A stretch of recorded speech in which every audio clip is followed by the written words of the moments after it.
Today we're making a Filipino dish called pork sinigang. It's a tamarind-based soup.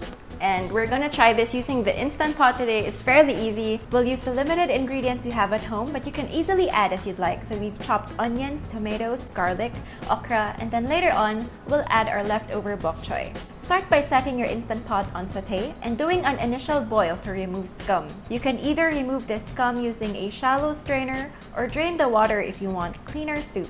Now we can toss in the onions, garlic, tomatoes, and stock cubes. We have a lot of chicken cubes at home, so we'll use this one. Close the lid, set it on sealing position, and use the soup mode for 20 minutes.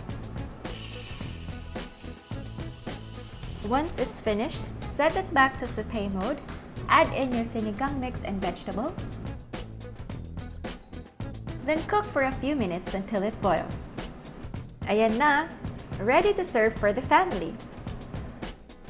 By the way, don't forget to subscribe to my YouTube channel. If ginawa nyo to mag-isa sa bahay, let us know suggestions on how we can improve this recipe or anything you'd like to say. Do a shout out in the comment section below.